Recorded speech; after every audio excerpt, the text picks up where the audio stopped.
When General Langley's boots touched African soil, it wasn't just a visit, it was a storm. But what he didn't know was that Africa was no longer sleeping. From the crowded streets of Nairobi to the sun-scorched villages of Burkina Faso, a fire had already been lit, and at the heart of it stood a young captain named Ibrahim Traore, with eyes that had seen betrayal and a voice that would awaken a continent. This wasn't just about diplomacy, it was about destiny. Africa was rising, and this time, she would not kneel. The morning sun filtered through the dusty Nairobi skyline, casting golden rays upon a city unaware that its heartbeat was about to shift. On the surface, it was a regular day. Matatus honked through congested streets, vendors yelled their morning prices, and office workers briskly walked into buildings, coffee in hand. But an undercurrent of something electric, something significant, hummed in the atmosphere. It had begun with whispers in government corridors, spread rapidly to journalists, and finally exploded on social media. General Michael Langley, the commander of the United States Africa Command, AFRICOM, had landed in Kenya on what officials called a strategic diplomatic engagement. The visit was sudden, unannounced, and came amid a growing storm of African nationalist sentiment, especially rising from the Sahel region, where leaders like Captain Ibrahim Traore of Burkina Faso had captured the continent's imagination. Langley's arrival was not just a matter of protocol or security, it was a symbol, and in Africa, symbols carry weight deeper than policy. Dressed in his formal service uniform, Langley disembarked from the military aircraft at Jomo Kenyatta International Airport, escorted by an intimidating column of black SUVs and stern-faced Marines. Kenyan Defense Minister Joseph Okello met him at the tarmac with a handshake that was polite but tight, his eyes flicking nervously at the dozens of journalists capturing every frame. The general smiled for the cameras, offering standard diplomatic language to the reporters, speaking of partnerships, joint efforts, and counterterrorism cooperation. But the undertone was unmistakable. This was about influence, about who truly held power in Africa in the age of rising dissent. What Langley and his team perhaps did not anticipate was that Africa was no longer the same Africa from 10 years ago. The new generation of Africans, young, online, politically alert, was deeply aware of the global chessboard. They were not willing to be pawns. From Nairobi to Ouagadougou, from Bamako to Accra, a slow-burning consciousness had erupted into bold resistance. Langley's name had already been trending on X, formerly Twitter, TikTok, and Instagram, within 2 hours of touchdown. Videos of his convoy being booed by a small group of students outside the airport had gone viral. Protesters had begun to gather in downtown Nairobi, holding up signs that said things like, "AFRICOM not welcome," and "No more puppets, no more chains." University students across the country organized sit-ins and live streams, their discussions filled with the rhetoric of African autonomy, inspired by none other than Ibrahim Traore, the revolutionary leader of Burkina Faso, who had risen to power in a coup that had surprisingly unified the nation rather than dividing it. Traore, young and unyielding, had made waves with his scathing speeches denouncing Western interference. His words were raw, unpolished, and deeply honest, resonating with a population that had grown weary of sanitized politics and empty promises. Traore's recent address at the West African People's Forum, where he stated, "Africa is not for sale. Our fathers bled for this soil. We shall not trade it for dollars or bullets," had been translated into 15 languages and played on countless African news networks. So, as Langley sat down in the plush interior of Kenya's Ministry of Defense, sipping herbal tea across from senior security officials, half the continent was already watching him with a suspicious eye. Behind the formal handshakes and photo ops, there was tension, unspoken but thick. The American delegation spoke of expanding intelligence cooperation, sharing drone surveillance, and assisting Kenyan forces in anti-terror operations in the Horn of Africa. Kenyan officials nodded diplomatically, but privately, many had grown uncomfortable. They understood the reality. Accepting U.S. security aid often came with invisible strings, with clauses buried deep within contracts, with a slow erosion of independent decision-making, and now, with eyes from across Africa fixated. On this meeting, the stakes were higher than ever. Back in Ouagadougou, Traore was being briefed in real time. His aide, a former journalist turned political strategist, walked into the war room-style chamber and placed a tablet in front of him. The screen displayed images of Langley's arrival, social media clips of the protesters, and a timeline of his meetings. Traore watched silently, his face unreadable. The room was quiet, the tension thick. Finally, he spoke in his calm, gravelly voice. They came quietly, but Africa heard them anyway. Let's make sure we speak louder. His advisors understood what that meant. A call was made to the state-run television network. Within an hour, a press conference was announced. Journalists from across West Africa prepared for a live broadcast, sensing something big. Meanwhile, in Nairobi, Langley attempted to carry out his scheduled engagements, which included a cybersecurity summit at a local university. But students had already mobilized. The university gates were blocked, slogans were chanted, and banners flew high with slogans like, "We code our future, not you." The summit was quietly canceled. Government officials scrambled to calm tensions, but it was too late. The symbolism had already taken root. General Langley, representing the most powerful military in the world, had been rejected by the African youth. That night, the streets of Nairobi pulsed with a mix of tension and pride. Candlelight vigils were held, poems were recited, drummers beat rhythms of old freedom songs, and in the homes of millions, eyes turned toward Burkina Faso. The press conference was about to begin. Traore stood behind a simple podium in a hall lined with Burkina Faso's flag. There were no elaborate backdrops, no scrolling tickers, just him, a soldier turned leader standing before a continent hungry for truth. He began slowly, in French, with translators echoing him in English, Swahili, Arabic, and Hausa. "My brothers and sisters of Africa," he said, "today we are at a crossroads. A visitor has come to our land, not to learn, not to listen, but to lead us as if we are children." His words were measured but powerful.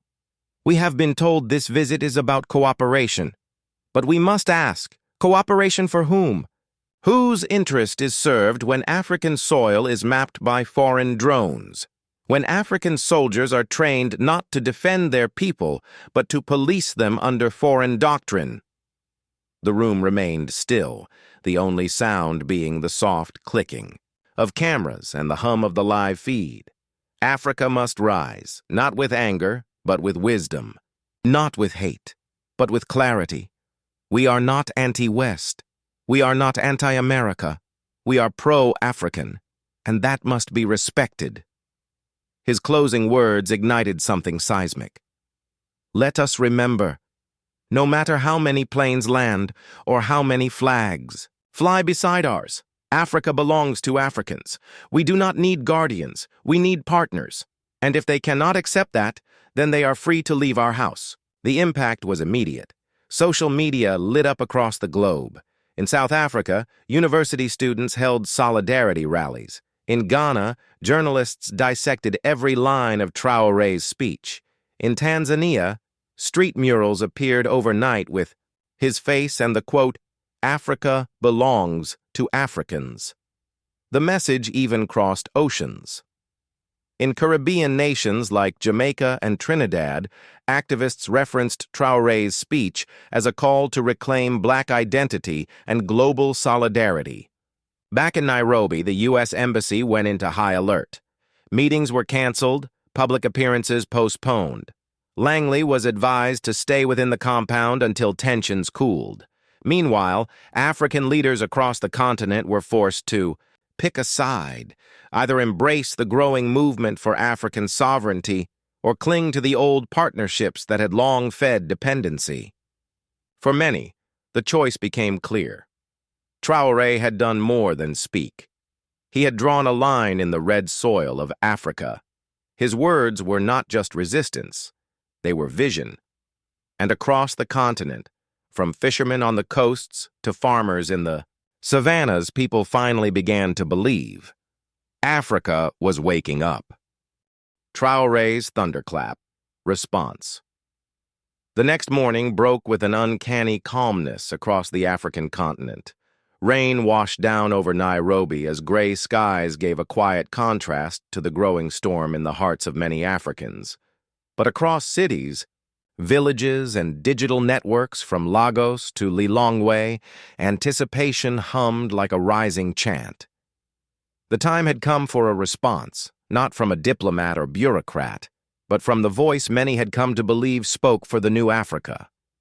Ibrahim Traore, the young revolutionary leader of Burkina Faso, was set to address the continent in a live-streamed press conference that would broadcast across radio waves, television channels, smartphones, and laptops. The setting was modest. Traore sat alone behind a plain wooden desk in a softly lit room, adorned only with the flag of Burkina Faso and a map of the African continent. But there was power in the simplicity. His presence needed no embellishment. Wearing his signature, camouflage uniform, he embodied a balance of discipline and populism. His beret sat firm upon his head, his eyes steady beneath it, scanning the cameras as the broadcast began. "To my African brothers and sisters," Traore began, his voice firm and unflinching, "General Langley's visit is not just to Kenya, it is to Africa. And we must ask, why now? Why are the same powers that sowed division and conflict here now preaching peace?" He paused for effect. The silence behind the cameras was deliberate, designed to let the weight of his words settle into the hearts of his listeners. Across the continent, crowds sat hushed in homes, market squares, university halls, and makeshift community centers. They leaned in closer. "Our nations do not need lectures. We need respect. We need investment in our youth, not weapons. We welcome partnership, but not puppeteering. Africa must stand, not beg." The room behind him erupted in applause, but it was nothing compared to the explosion of energy that ignited online and in the streets.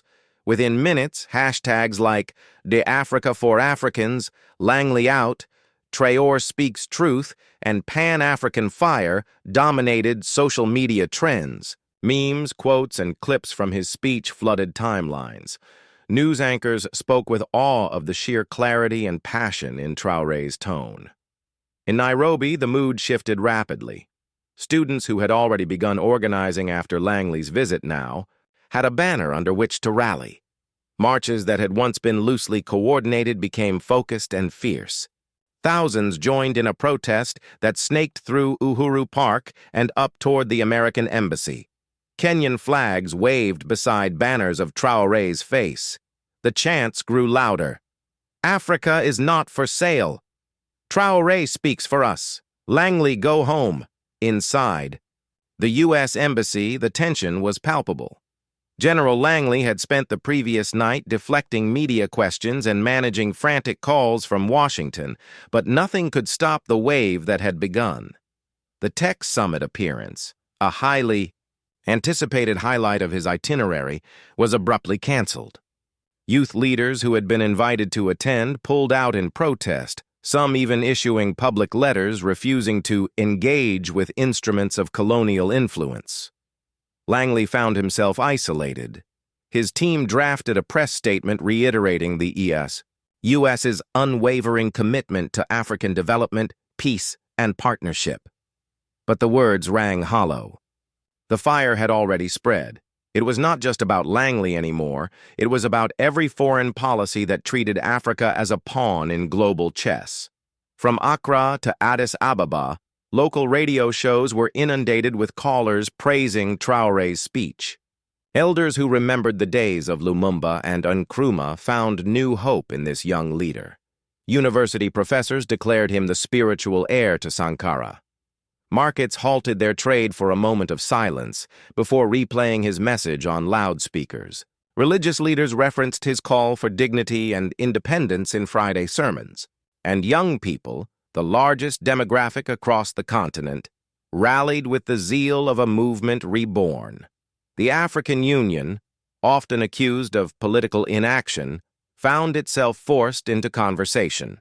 Several member states released joint statements, acknowledging the need for restructured relationships with foreign powers. In South Africa, opposition leaders cited Traore's speech during parliamentary debates. In Nigeria, youth organizations called for a summit on post-colonial economic justice. In Senegal, musicians began composing protest songs inspired by his words. Yet even amid this groundswell, Traore remained focused. He met with his communications team to plan follow-up engagements. He instructed his cabinet to begin drafting proposals for a Pan-African Youth Council. He made calls to leaders in Mali, Guinea, and Tanzania to propose a new coalition rooted not in military allegiance, but in cultural, educational, and economic solidarity. One of the more powerful moments came when Traore agreed to a live virtual dialogue with African diaspora leaders. Broadcast from a studio in Harlem, New York, African Americans, Afro-Caribbeans, and Afro-Europeans gathered to ask him questions directly. The symbolism was poignant. A bridge, long severed by slavery, colonization, and policy, was being rebuilt through conviction and conversation. "Your voice is ours," said a young woman from Trinidad, tears in her eyes. "We feel what you say. We live it too." Traore nodded solemnly. "Then let us rise together. The color of our skin is not a barrier. It is a bond." Back in Kenya, Langley's departure was subdued. His flight left quietly in the early hours of the morning, with no farewell ceremony, no press briefing, no parting handshakes. As the jet lifted off, a camera zoomed in on the tarmac. A lone protester stood near the perimeter fence, holding a sign that read, "The world is watching. Africa is awakening." Langley's mission had failed not in military terms, but in moral and cultural ones. He had come to reinforce influence, but had instead triggered a renaissance, a miscalculation of generational change, of shifting identities, of growing demands for equity, had led to a seismic consequence. By the following week, a coalition of student unions from 15 African nations convened a digital assembly. The first resolution: declare March 12th as Continental Sovereignty Day in honor of Traore's speech. A Pan-African literary magazine titled The Thunderclap released its inaugural edition, filled with essays, poems, and art inspired by Traore's message. Even Western commentators took note.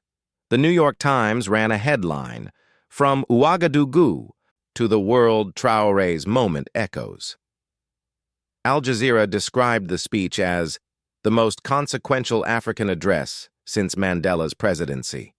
And so, what began as an unscheduled visit by a general hoping to secure alliances ended in an unplanned ignition of political will and cultural pride.